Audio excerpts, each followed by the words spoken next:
Well, hello, Arizona. It's great to be here. Nice to win the election. That's very nice to win.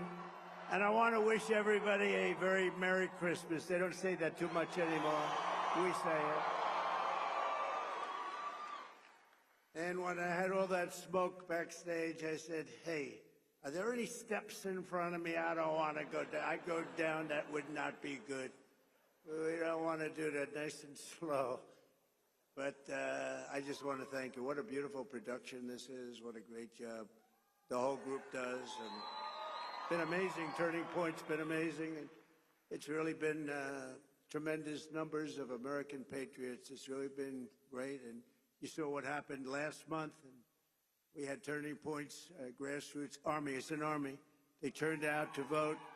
And they voted in record numbers. And everybody else voted in record numbers, too, I have to tell you. And we did something that was really epic. We won a battle that a lot of people thought was very hard to win, you know, too big to rig. Remember what I said, too big to rig? We make it too big to rig, we're going to win. And it really was one of the great political victories in the history of our country, and that's good.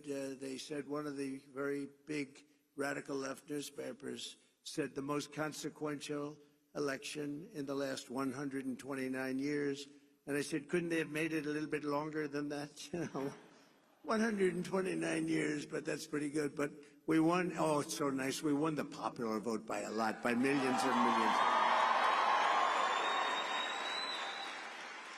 And I used to hear in the first one, we won and we did great. And they always would say, while he didn't win the popular vote, he won the electoral college. You know, they'd say that low. But we actually did very well then, but we did really well the second time. And this time, we said, to hell with it. We've got to just blow them away. And that's what we did. We blew them away. So we won all 7 swing states. Remember, they were saying, well, you know, we did very well in early voting, so we didn't have to win too much, because we were way ahead. But they said, well, he only has to win 2, but we won all 7. Can you believe it, huh? We won all 7. And we carried the great state of Arizona, something not easy for a Republican to do, but it was easy for us to do. And we had more than a 6-point landslide. That's called the landslide here. And not only did we reclaim the White House, we also took back the U.S. Senate. And we won the largest popular vote majority for House Republicans in a presidential year since 1928. That's a pretty good thing. And I want to express my tremendous gratitude to Charlie Kirk. He's really an amazing guy. Amazing guy. And his whole staff for their relentless efforts to achieve this very historic victory. It's such a great honor. It's not my victory, it's your victory. It's a great honor. Man, we worked hard on this. We knew bad things happened in 2020. And if I didn't know that we won in 2020, I wouldn't have done this, because it would have been like the ultimate poll, right? But we won by a lot. And this time we said, look, now we got to really win by, and we won by so much. They just, you know, they threw all their placards. They wanted to protest. They were all set. And at about 9 o'clock, they said, man, this guy's killing us. They threw the placards. They went home, and we had no riots. We had no anything. It was a beautiful thing to watch. They just said, we lost. And we want to try bringing everybody together. We're going to try. We're going to really give it a shot. The thing that brings people together is victory. It's winning. And we had that for much of my first year. We had the greatest economy in history in our first term. We can now call it a first term. We had the greatest economy in the history of our country, maybe in the history of any country, frankly. And we did things that nobody could have done, and we're going to do them even better now. We're going to be drilling, as we say, drill, baby, drill. We're going to drill, baby, drill. But we're going to be doing a lot more than drilling. But I also want to give a very special thanks to everyone at Turning Point Action who outworked and outsmarted, always outsmart. You gotta be smart too, and outorganized the radical left opposition. We had very strong opposition, not in terms of numbers, but I will tell you, something's happened, because that was a big defeat for them. Nobody expected the numbers. you know what happened? The pollsters went around, and whenever anyone said, it's none of your business, they say, who are you voting for, or who did you vote for? They said, it's none of your business. And sometimes they said much tougher language than that, but I'm not going to get into that because I'll get in big trouble on the home front. And with Franklin Graham, please, sir. He says, please, sir, please don't use foul language. You speak so beautifully. You can do just as well. Actually, it doesn't work quite as well, but that's okay. It's just emphasis. But when they said, essentially, it's none of your business, that was a Trump vote. And they had the highest numbers of people that said that because they don't trust the press, etc. And we had the highest numbers, and that's why the polls showed us winning, but not winning in a landslide like we did. And we sort of knew that was going to happen. We could tell by the rally signs. Look at this. Here we won. There's no reason except celebration, but that's not a bad reason, is it? And look at the crowd. They have 7,000 or 8,000 people standing outside. They can't get in. Would anybody like to give up their seat, please? Huh? You know, doing this for years, I don't think I've ever had anyone say, yes, yes, I'll give it up. Just one person, nobody. The Democrats and the media said the Turning Point could never run a ground game. They weren't experienced. They didn't know Charlie, right? But when the ballots came in, the other side really didn't know what the hell hit them.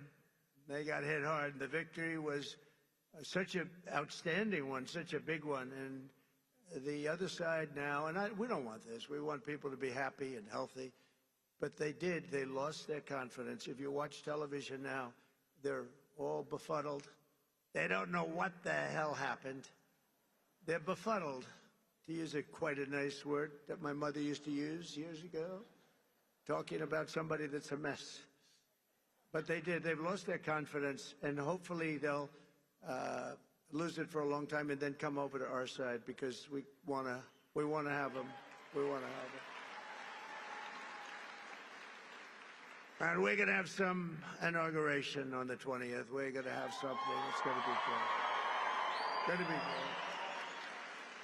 But something happened also in the election. All 50 states shifted toward the Republican Party, every single one of them. And together we won the largest share of African-American voters of any Republican in modern history. Actually, in history. We won more Hispanic-American votes than any Republican ever, and we won the vote. We won the Latino men. Who's a Latino man? Do we have any Latino men? Now, you're not a Latino man.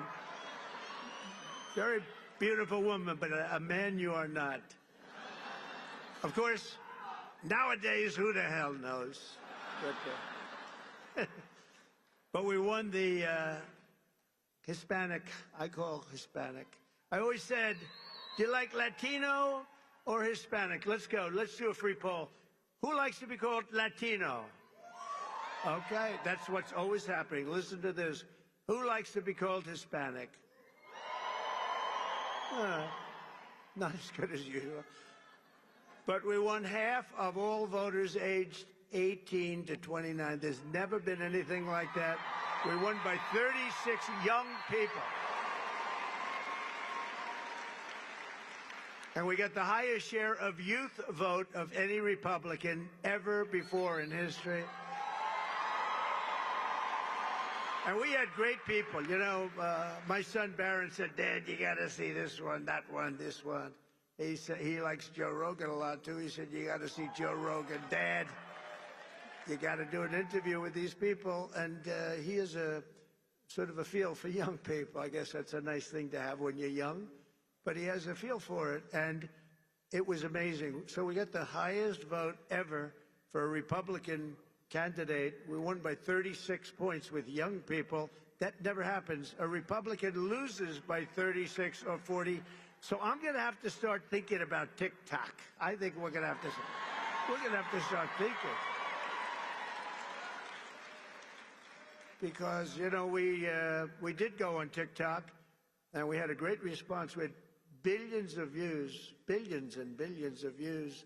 They brought me a they brought me a chart, and it was a record, and it was so beautiful to see. And as I looked at it, I said, maybe we got to keep this sucker around a little while, you know?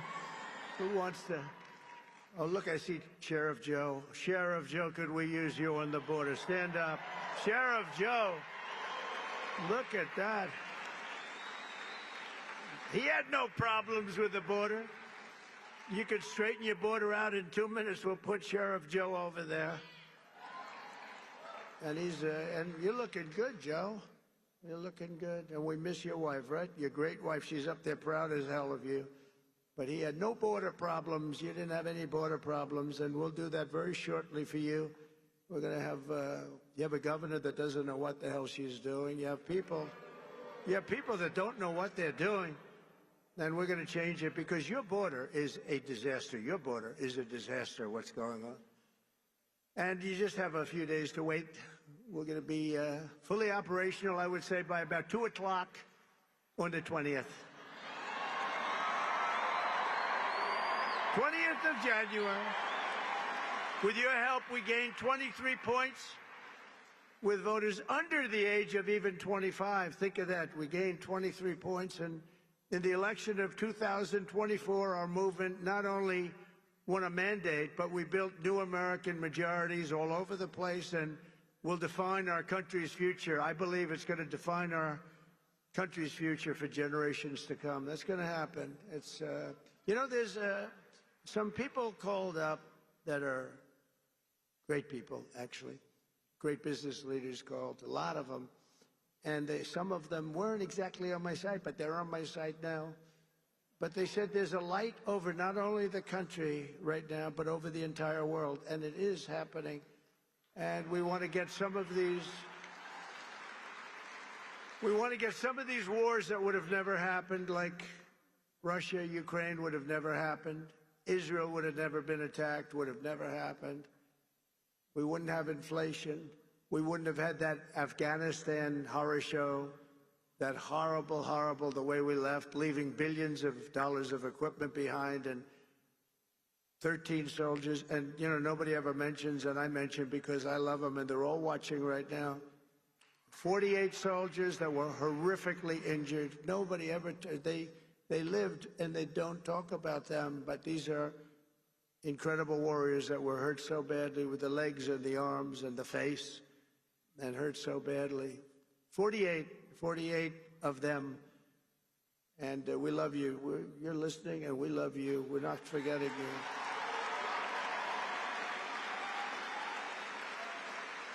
And for all of us standing before you today, I can proudly proclaim that the golden age of America is upon us.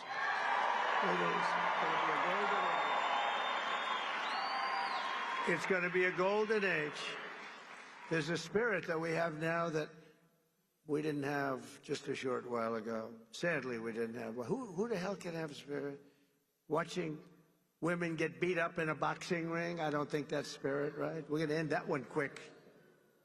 We're going to end it very quickly. We're going to end that one very quickly. Since the election, the stock market has broken one record after another. The biggest gain of stock market after an election in history. That's a good sign.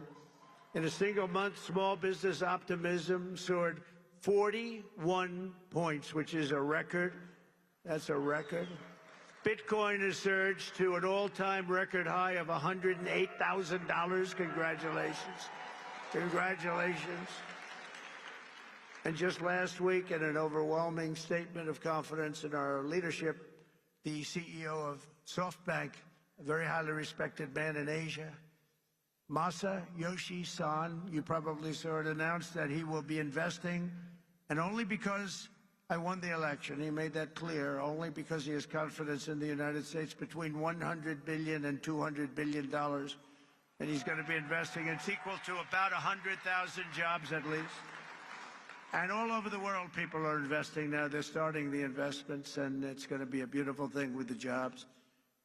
But they're calling it the Trump effect because even before taking office, we're already bringing in the jobs and opportunity and safety and common sense back to the USA. We're bringing common sense back. Maybe that's the most important thing. I think common sense is the most important thing, but not only are we seeing it at home, but we're seeing it abroad as well. The European Union is suddenly talking about buying vast quantities of natural, American, beautiful natural gas.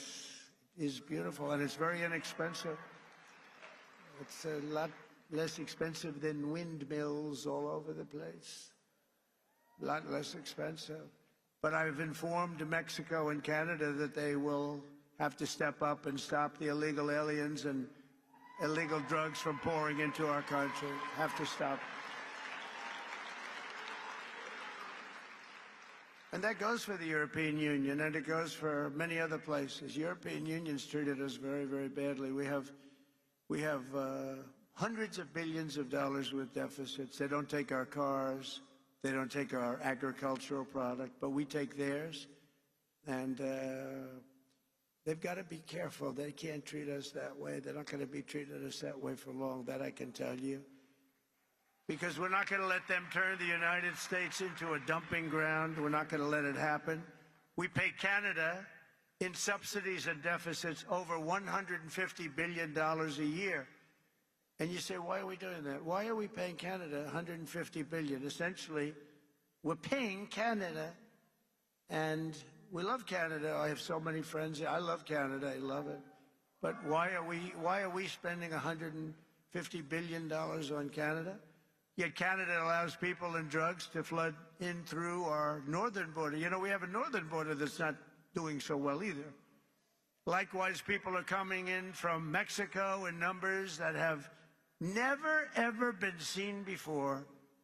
We had 21 million people come in over the past 4 years. Think of that, 21 million people. And you see a lot of these people should not be here. They come from mental institutions and prisons from all over the world, not just South America. Hundreds of thousands more are racing to get across before January 20th. You got to see it.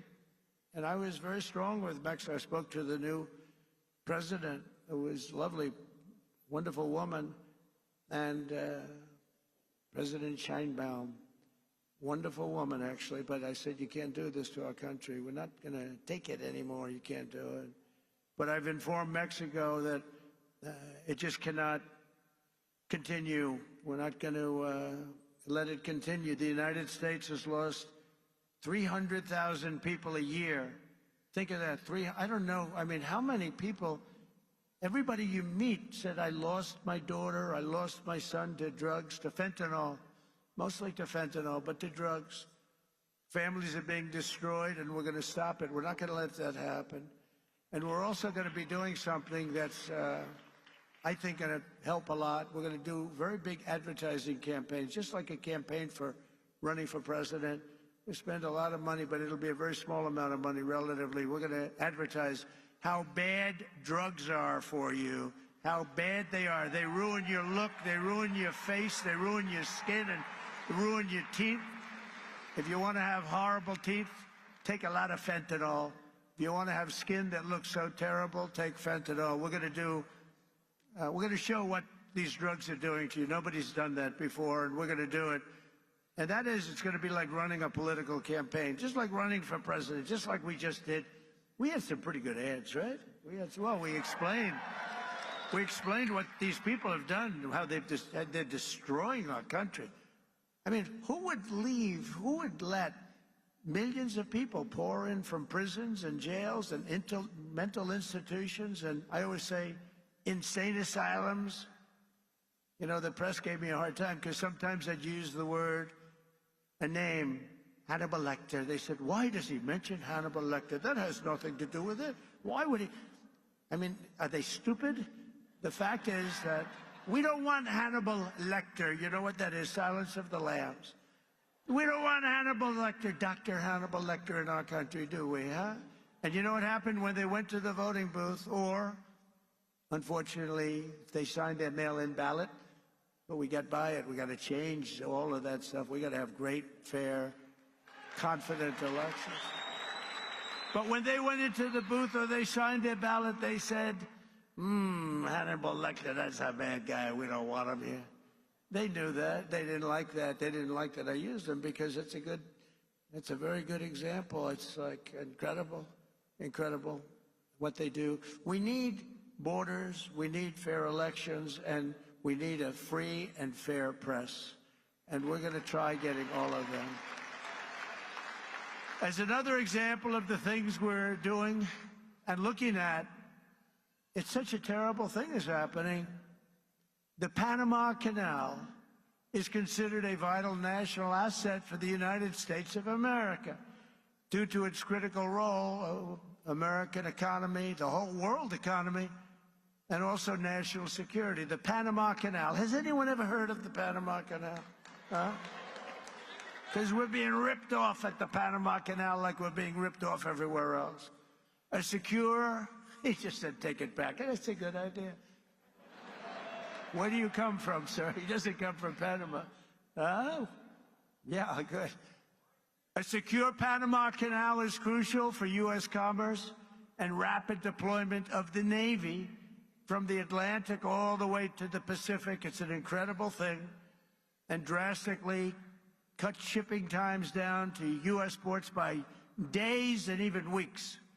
The United States is the #1 user of the Panama Canal, with over 72% of all transits heading to or from U.S. ports. Think of that. So we built it. We're the ones that use it.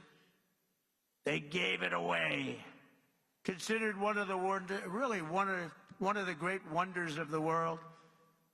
The Panama Canal opened for business 110 years ago and was built at huge cost to the United States, and it really is big when you consider the lives and the treasure, the equivalent of $1.2 trillion today. You don't hear those numbers. 38,000 American men, almost all men, they went there to be construction workers and dig. They were diggers, and they were brave. 38,000 men died from infected mosquitoes in the jungles of Panama during the construction period. Think of that. We lost 38,000 men. Teddy Roosevelt was president of the United States at the time of its building and understood the strength of naval power and trade. When President Jimmy Carter foolishly gave it away for $1. During his term in office, it was solely for Panama to manage and not for China or any other country to manage. You see what's going on there? China.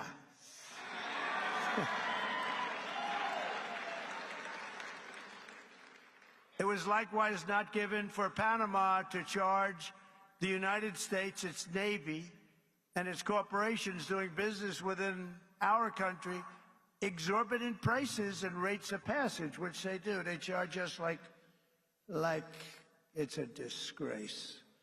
Our Navy and Commerce have been treated in a very unfair and injudicious way. The fees being charged by Panama are ridiculous, highly unfair, especially knowing the extraordinary generosity that has been bestowed to Panama, I say very foolishly, by the United States. This complete ripoff of our country will immediately stop. It's going to stop.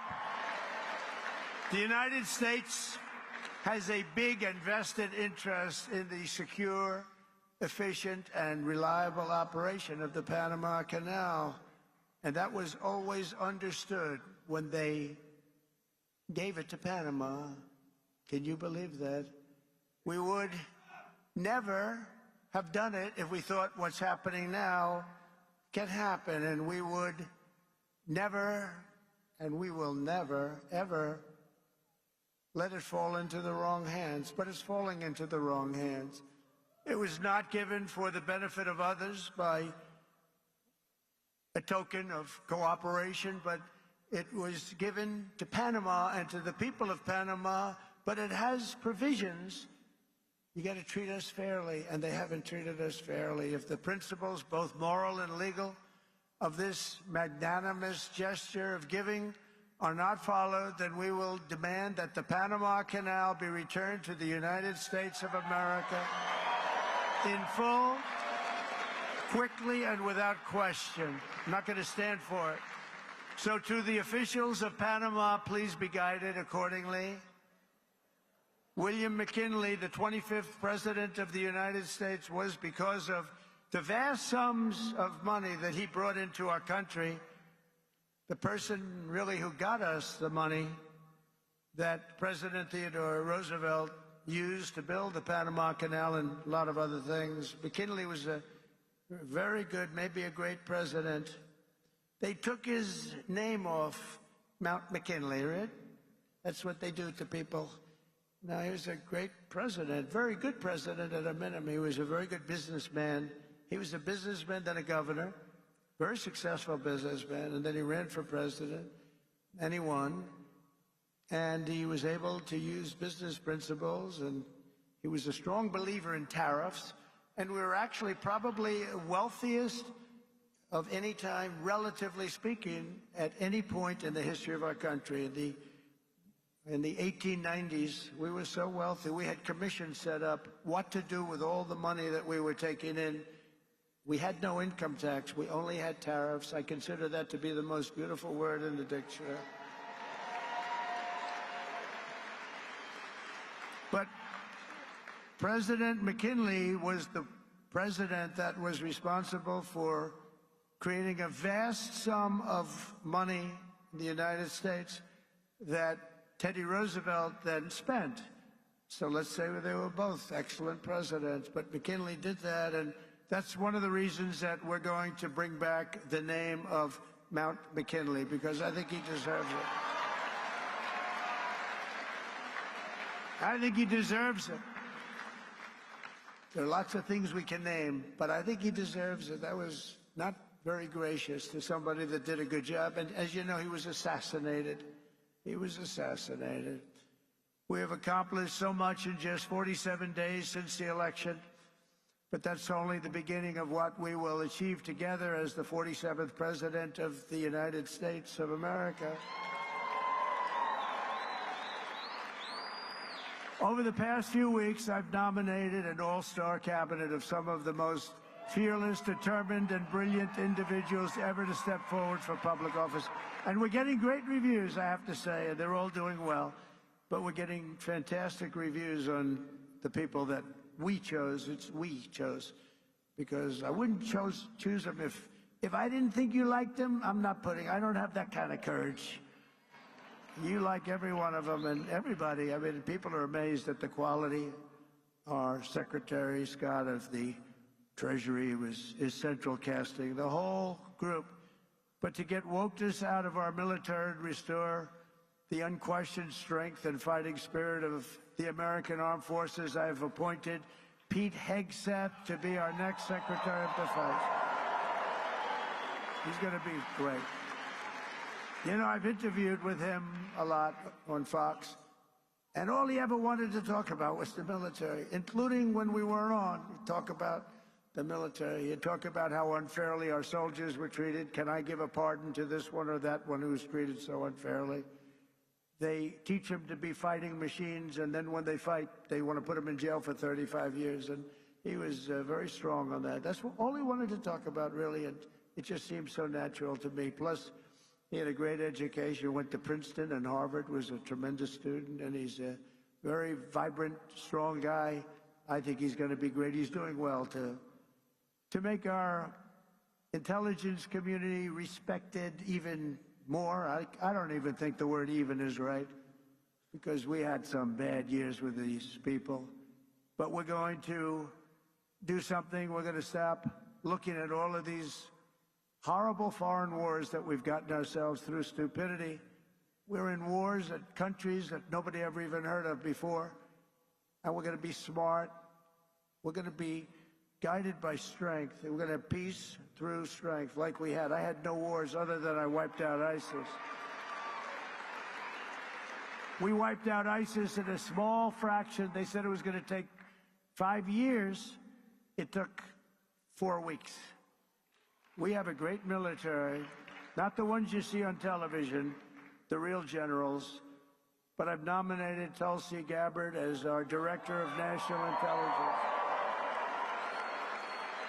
And to be our next Secretary of Health and Human Services, I decided, look, something's going on here. When you look at like autism from 25 years ago and you look at it now, something's going on, and I nominated Robert F. Kennedy, Jr.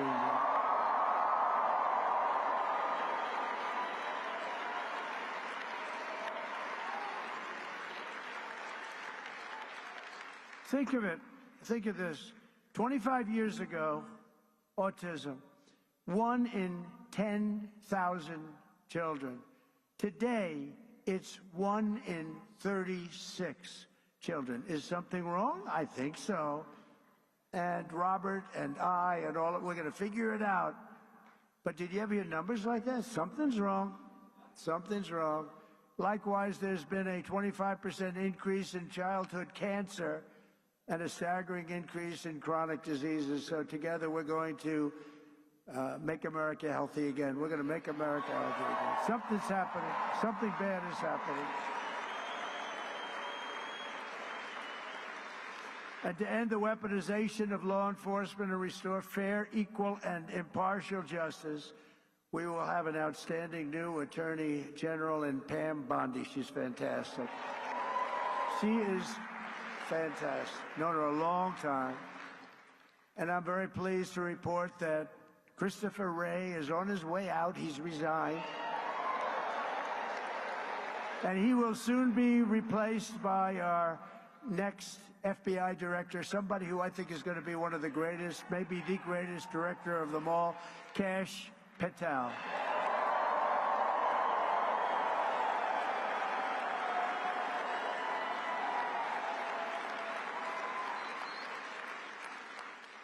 I campaigned on an agenda of delivering profound change to Washington, and last month the American people voted for change like they've never voted before, and in overwhelming numbers that nobody saw coming. I saw coming, because I think we all saw coming. When you went to the rallies, you saw that. We'd have, like we had in New Jersey, 107,000 people, and they'd go out the next day and they'd have 30 people, maybe 40 if they were lucky. And then I heard how it was going to be a close race. I said, why is that? Why is that? I don't quite get that. But now the Republican Senate majority is working very hard to confirm my nominees, and we appreciate it. And with the help of this dream team cabinet, and we have so many others I won't bother mentioning, but you know every one of them, we're going to embark on the most exciting and successful period of reform and renewal in all of American history. We're going to do something that's going to be really, really special. You're going to be so happy. And as you know, I made a series of big day one promises in my campaign. You know them just as well as I do.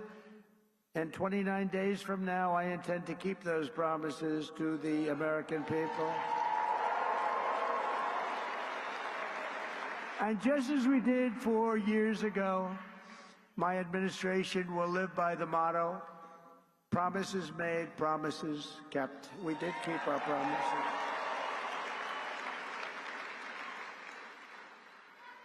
And there's a new hat, there's a brand new hat that's out. I saw it yesterday, the first time, and it's selling like hotcakes. It says, Trump was right about everything. And I don't want to brag, but we were right about just about everything, including foreign policy, these crazy wars that we're in. One of the things I want to do, and quickly, and President Putin said that he wants to meet with me as soon as possible. So we have to wait for this, but we have to end that war. That war is a horrible, horrible, the soldiers, the number of soldiers being killed, it's a flat plane, and the bullets are going, and there's powerful bullets, powerful guns, and the only thing that's going to stop them is the human body. They go dead flat land. Nobody's ever seen anything like it. Millions of soldiers have died now, millions. We're seeing numbers that are just crazy. Got to stop it. It's ridiculous. Would have never happened if I was president. That war would have never happened.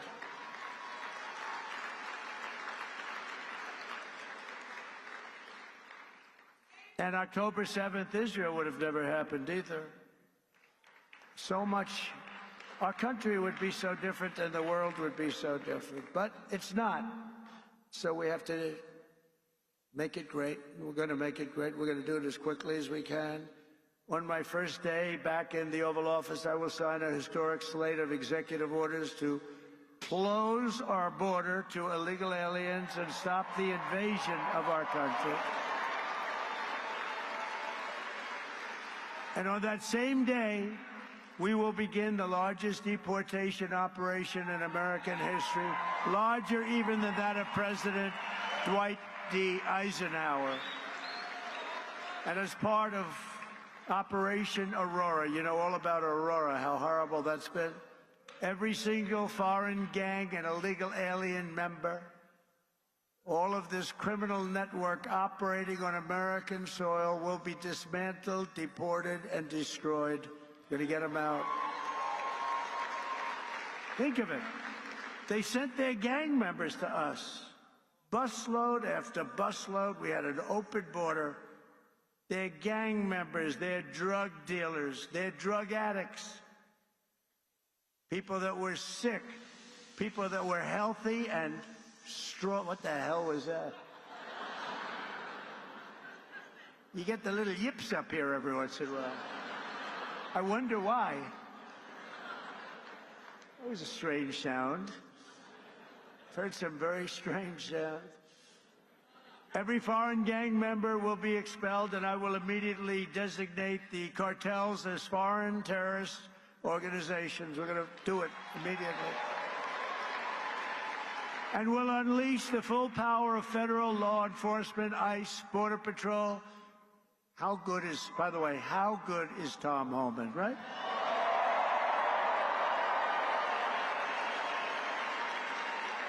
He's phenomenal. I've known him a long time.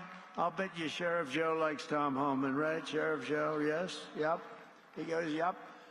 The DEA, the FBI, the intelligence community, and financial sanctions to remove the migrant gangs and criminals that are killing and raping and maiming our citizens.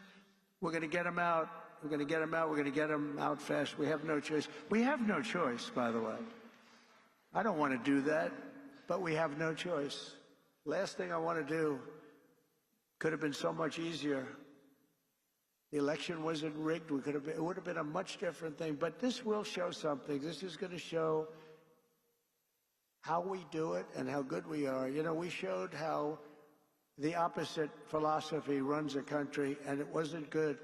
They had an approval rating today of 14%. Nobody's ever had an approval rating of 14. That's the lowest approval rating.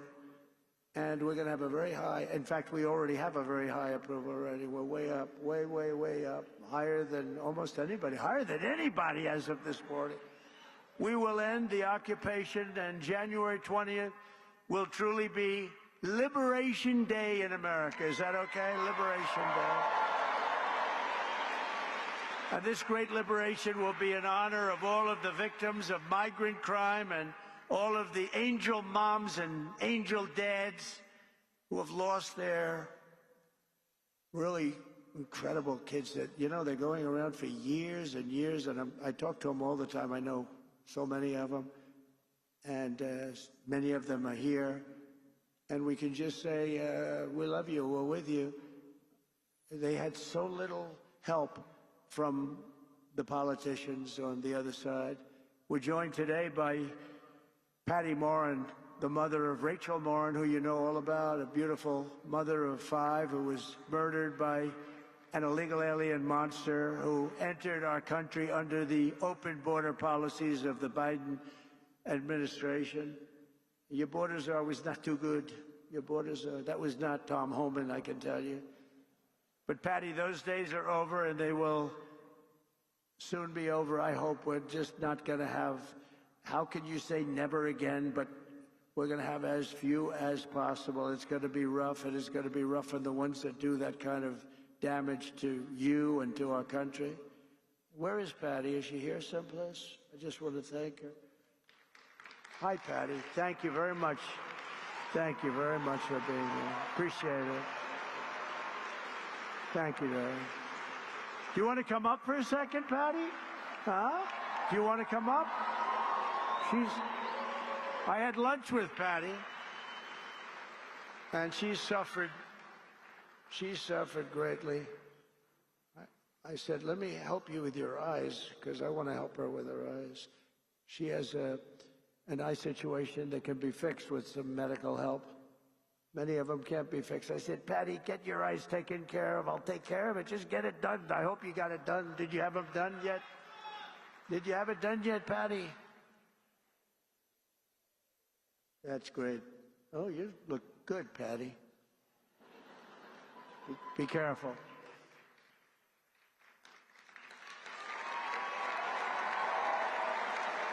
Did you have your eyes done yet, Patty? You get them done, okay? January. Oh, good, good. She's going to get them done in January. Good. Thank you. Thank you.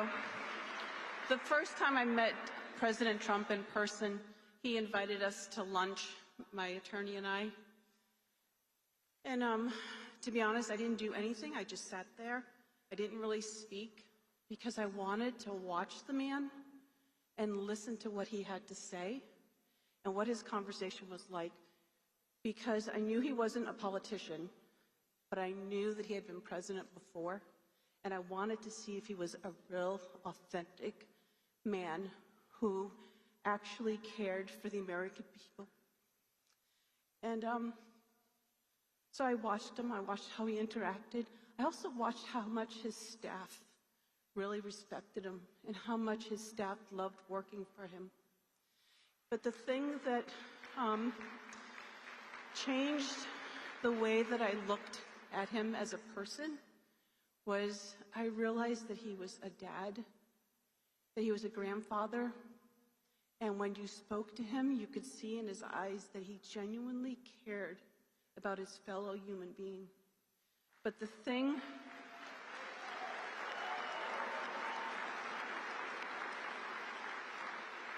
I appreciate the most is that he heard the cries of a mother, and he cared, and he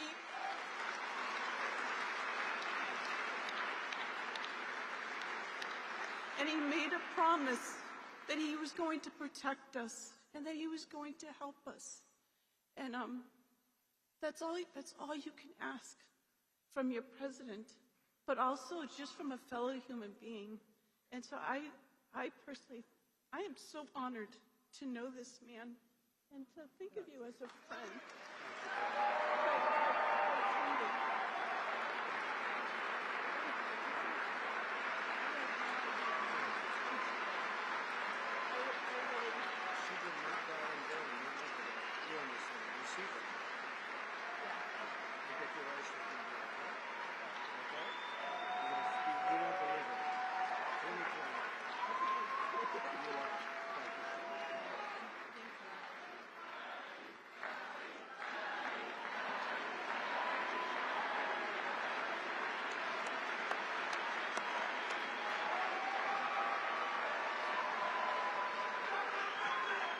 Thank you very much.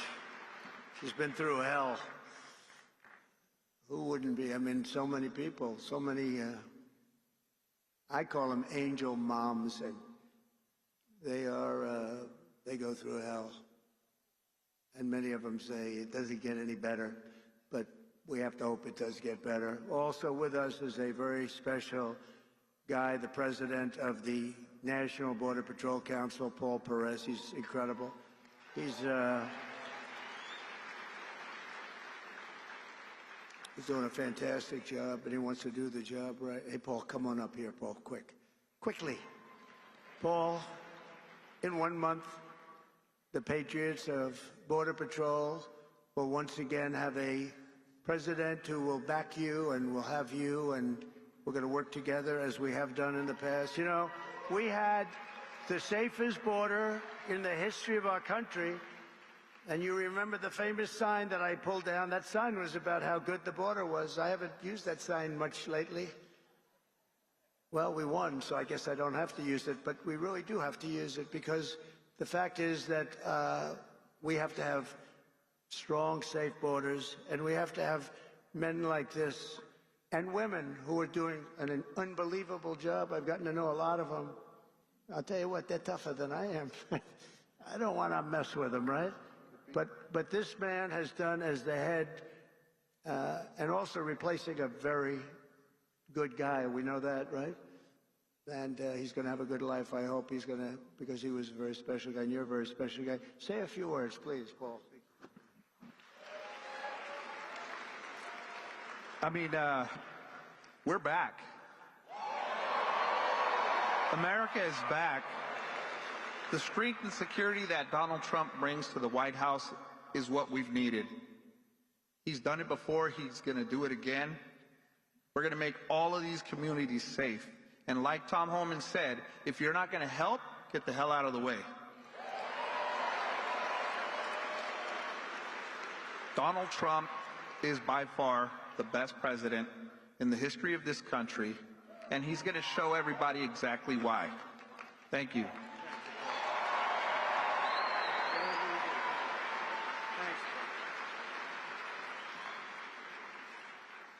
Thank you very much, Paul, and everybody, and Brandon Judd, and all of the people that do such an incredible job.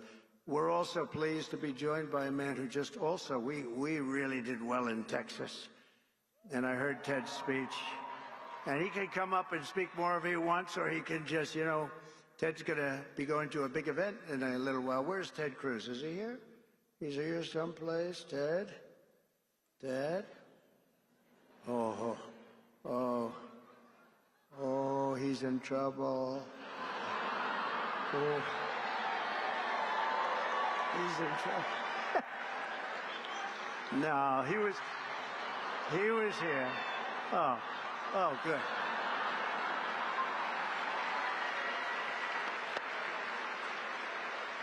He's not in trouble.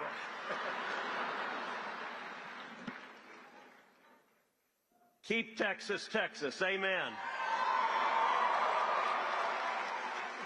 And I've got to say, this election has given President Donald J. Trump, a Republican Senate and a Republican House, a clear mandate to deliver on our promises.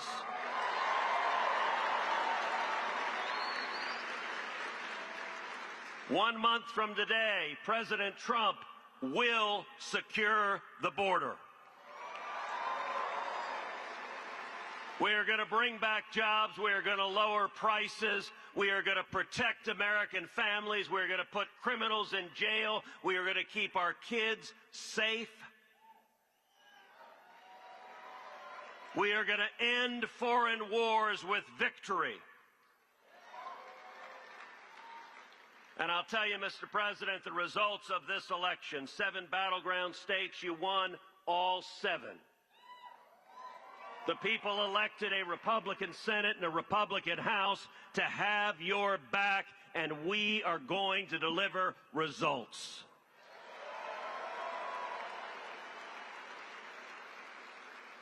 And if I can speak parochially for a minute, one of the most consequential things that happened in this race in Texas, you won profoundly in Texas, and both you and I won a majority of Hispanic votes in the great state of Texas.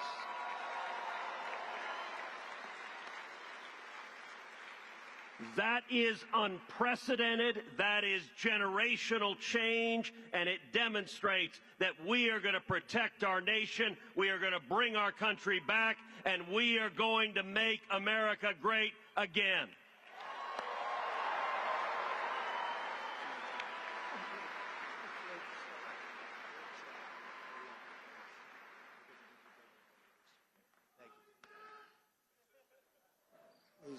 He's actually a great guy, was really out there working very, oh, I'm so glad he was here. Oh, that was an amazing moment. But we want to thank him. He had a great race and did a fantastic job against like 250 million spent against him. But Texas was very special, and it will remain very special. It's doing really excellent people, great people. And the governor's doing a fantastic job in Texas. Your senator, and Dan Patrick, and everybody's doing, Attorney General. Also, I want to bring up, if I could, or just say hello to him. He's on the outskirts, because you got a lot of people in this room. You got a lot more people outside than you have in the room. The RNC chairman, Michael Watley, who was so fantastic in what he did with Laura. The two of them were so great. Where's Michael? Come on up, Michael. Come here. This guy did some job. Thank you very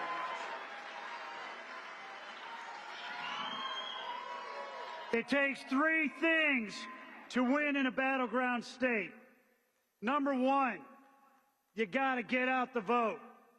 Number two, you got to protect the ballot. And number three, you have to have a great candidate who runs a great race.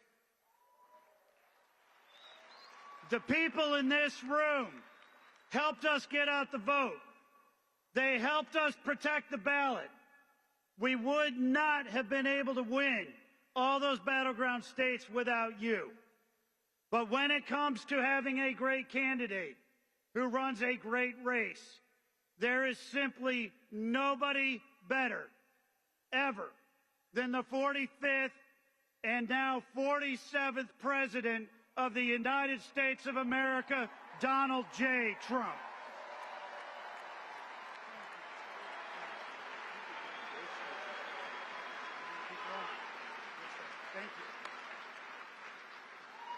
Thank you very much. He really has, and Laura have done an incredible job. What a pleasure. They were fighting. They had so many lawyers. They were fighting the enemy like you wouldn't believe. I mentioned Tom Homan, but special, he's going to do so well. And a friend of mine who I haven't seen in a little while, Matt Gaetz, is here. Where's Matt? He's around here someplace.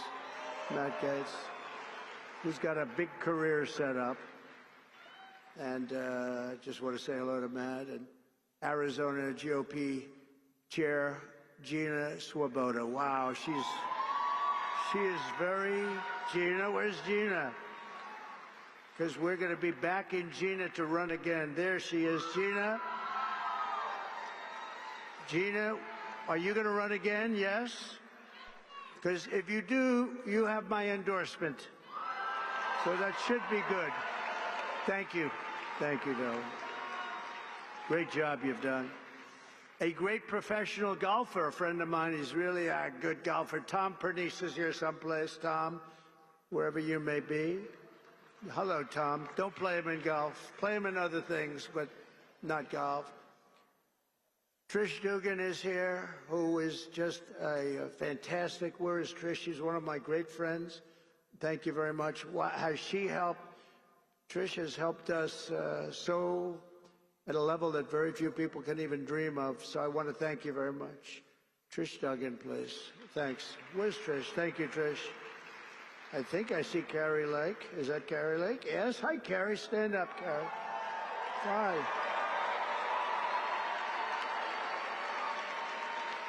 Hi. Good job. Worked hard. That was... She's a good woman, and she's going to be doing something very big, maybe bigger. It's a big one that you have, so good luck with it. You're going to do well.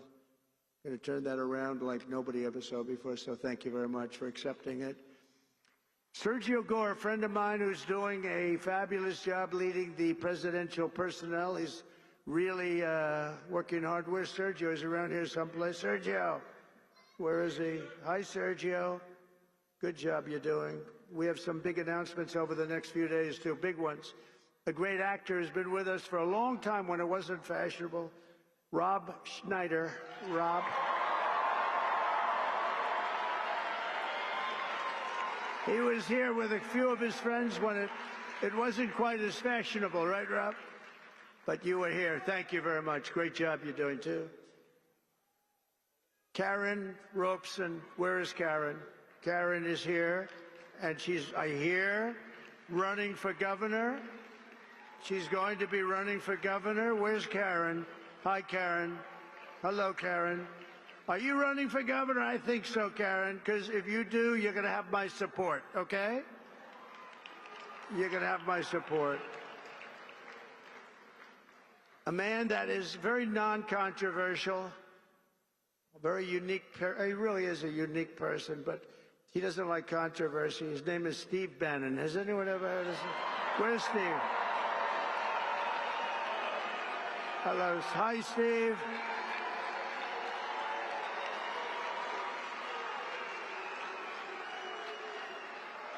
A big, powerful voice he's got. His show is phenomenal. War Room. And thank you, Steve.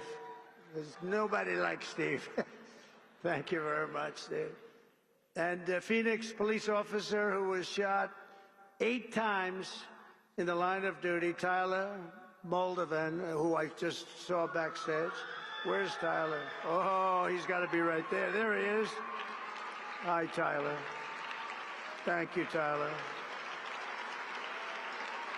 Hi, Tyler. Wow. Thank you, Tyler.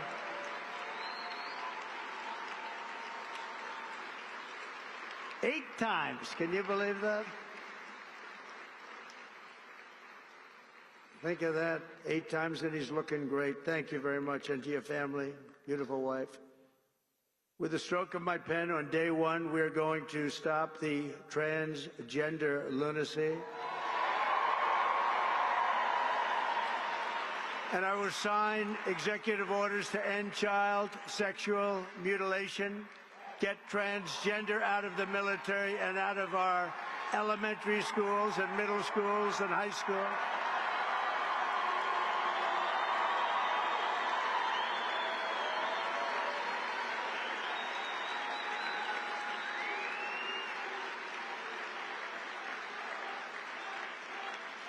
And we will keep men out of women's sports.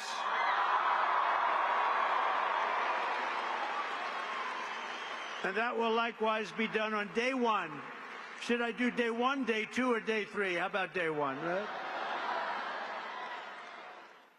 Under the Trump administration, it will be the official policy of the United States government that there are only 2 genders, male and female.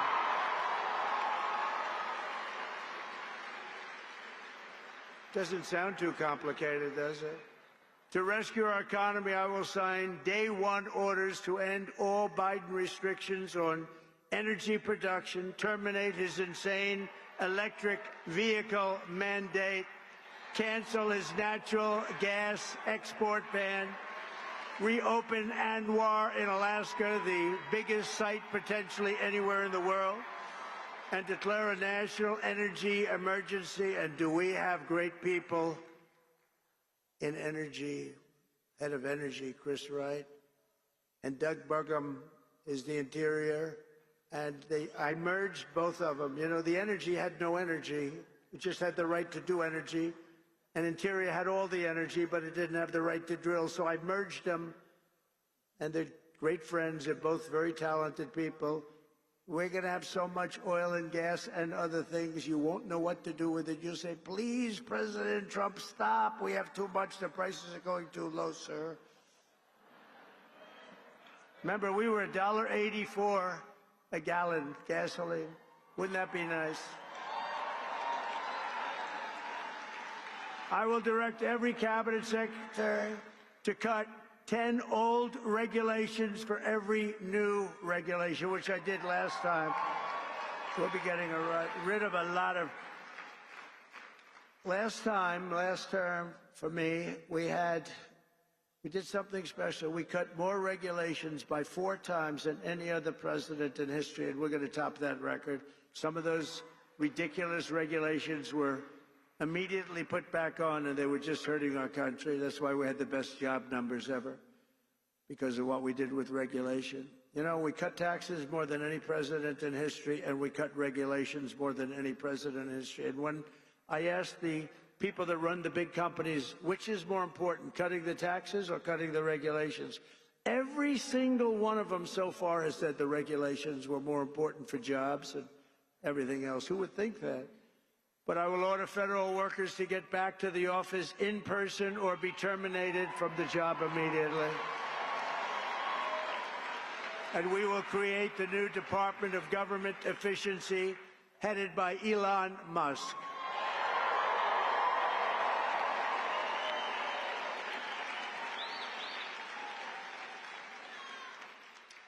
And no, he's not taking the presidency. I like having smart people. You know, they're on a new kick. Russia, Russia, Russia, Ukraine, Ukraine, Ukraine, all the different hoaxes. And the new one is, President Trump has ceded the presidency to Elon Musk. No, no, that's not happening. But Elon's done an amazing job. Isn't it nice to have smart people that we can rely on? Right? Don't we want that? He's done a great job. And I'll tell you, he landed that rocket a few months ago. It landed, it's coming down so fast, 17,000 miles an hour, he says, and coming down, it looks like it's getting ready. And then all of a sudden, the jets go on, it slows it down, then it's almost stopped it. Then it guides it over left, right, up, high, down. I said, what the hell's going on? Because nobody ever saw this before. And then it has the big gantry, very expensive. It looks like it's going to be smashed to smithereens. And then those jet engines roared from the bottom. It's coming in this way, a little hot. And the engines, pushed it straight, it landed. And it was like you're hugging a beautiful baby. Baby. No, not that baby. But it was the most incredible thing. And then he got into his car and/or plane or whatever, however he went, and he went to Pennsylvania, and he stayed up there for a month and helped us to win that state, which we won by a lot. So he was really good. And he supplied Starlink for North Carolina when they had no form of communication. They said, sir, do you know Elon Musk? Yeah. Well, we can't get Starlink. It's very hard to get. And I called Elon, we have to get some up there. You got to get some up there. And he got over 2,000 units. It's a lot. And they flooded it with Starlink, and it was so good. It saved a lot of lives, so we want to thank him. But no, he's not going to be president, that I can tell you. And I'm safe. You know why? He can't be. He wasn't born in this country. But the fake news knows that. No, he's a great guy, and we want to have him. Everybody, so many people are in this audience that have helped, so to an extent that you wouldn't believe. But we're going to bring transparency and accountability back to our government, and we'll be very soon, you're going to see it drain the swamp. We're going to be draining that swamp at levels never seen before. And I hope everybody goes home and reads the congressional report on the criminal activities of the Unselect Committee of Political Thugs, J6 Committee. What they did is so illegal. And Congress has done a fantastic job on that. They just put out a report. They call it an interim report. It's brutal. On them, not on me, on them. And it's terrible. What they've done to this country is just absolutely terrible. But we'll end the left's campaign of racial discrimination and restore equality to our land and all over our land. And you see that happening so much with the vote and the kind of vote we got. Nobody ever expected anything like that. And I'll end all of the Marxist diversity, equity, and inclusion policies across the entire federal government immediately. And at the same time, we will ban these unlawful policies from we're going to ban them from the private sector as well. In America, we believe in the merit system, and now because of the major decision handed down recently by the Supreme Court, our country has again gone back to the merit system. That's what made our country great.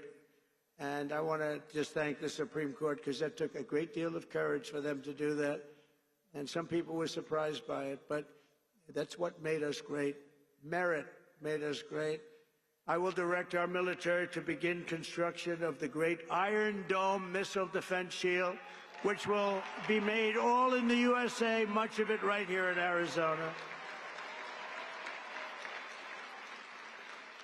You know, Ronald Reagan wanted to do it many, many years ago, but they didn't really have the technology. It's lucky that he didn't, because they didn't, but they have it now. You can knock a needle out of the sky. And as Commander-in-Chief, I will restore the proud and historic names of our great military bases like Fort Bragg. We're going to get them back.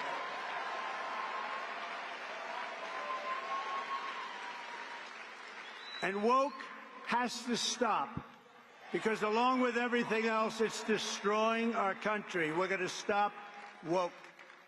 Woke is bullshit.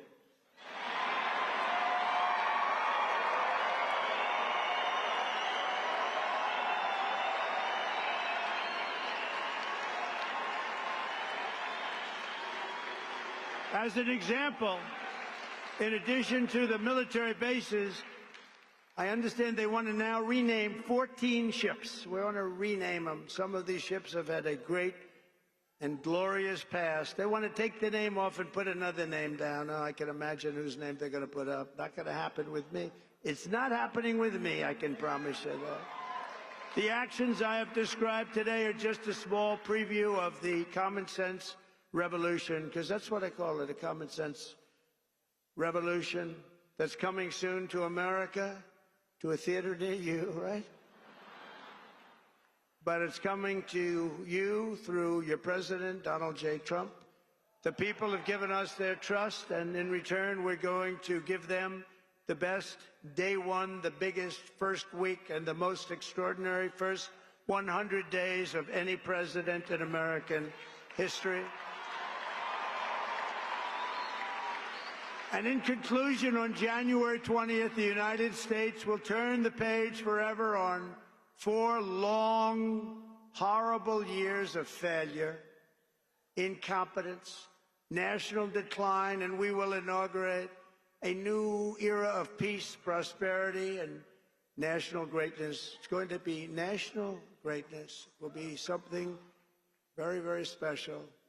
And you could use a little of that, because you haven't seen any of it in 4 years. What's happened to our country is so sad. We're going to cut your taxes, end inflation, slash your prices, raise your wages, and bring thousands of factories roaring back to America and right back here to Arizona. Because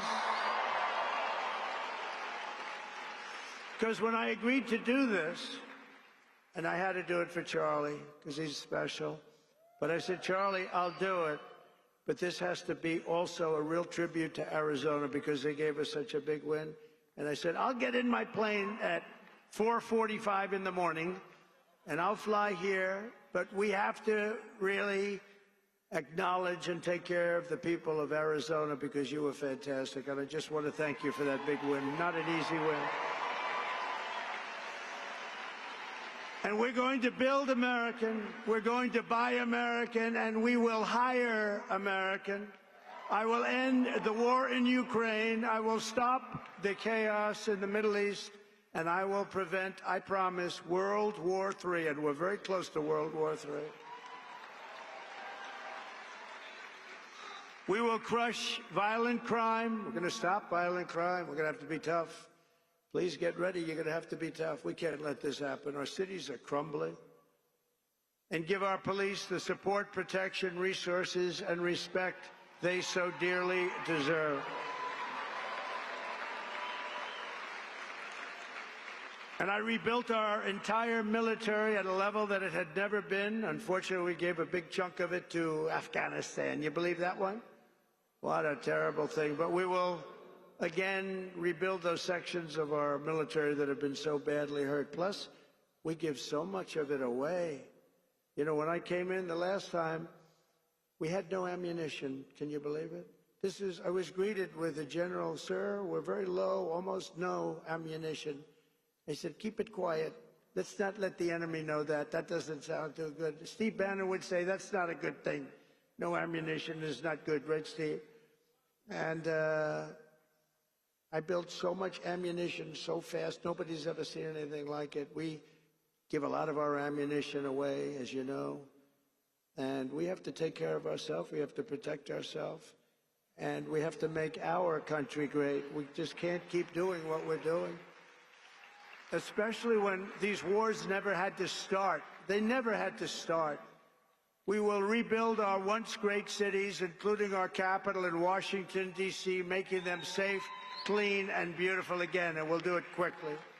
We'll teach our children to love our country, to honor our history, and to always respect our great American flag. We will get critical race theory and transgender insanity the hell out of our schools, and we're going to get it out of our schools very fast. I will defend religious liberty, I will restore free speech, and I will defend the right to keep and bear arms. And after years of building up foreign nations, defending foreign borders, and protecting foreign lands, we are finally going to build up our country, defend our borders, and protect our citizens. We're going to protect our citizens. And we will stop illegal immigration once and for all. It's going to stop. You're not going to have an invasion of our country any longer. That will stop in just a few very short weeks. We will not be occupied. We will not be overrun. We will not be conquered. We will be a free and proud nation again, a nation led by competent people, a nation that we can be proud of. We're going to be so proud of our nation. We already are. It's already happened. Remember what I said. There's new light all over the world, not just here. All over the world, everyone will prosper. Every family will thrive. And every day will be filled with opportunity and hope. And will be filled with a thing called the American dream. You could have the American dream back. For the past 9 years, you and I fought side by side against the most sinister and corrupt forces on earth. And in our magnificent victory on November 5th, you showed them once and for all that this nation does not belong to them. This nation belongs to you. That's what happened. It was hardworking patriots like you who built this country. And in 2024, it was hardworking patriots like you who turned out and voted and saved our country. That's what happened. After all we have been through together, we now stand on the verge of the 4 greatest years in American history. We're going to make these the 4 greatest years in the history of our country. With your help, we will restore America's promise. We will rebuild the nation that we love, and we will do it very, very fast. That's what we want. We are one people, one family, and one glorious nation under God. We will never give in. We will never give up. We will never back down, and we will never, ever, ever, ever surrender. Together we will fight, fight, fight, and we will win, win, win. We're going to win a lot. And together we will make America powerful again. We will make America wealthy again. We will make America healthy again. We will make America strong again. We will make America proud again. We will make America safe again. And we will make America great again. Thank you very much. And thank you, Arizona. Happy New Year. Merry Christmas. Thank you very much. Thank you. God bless you all.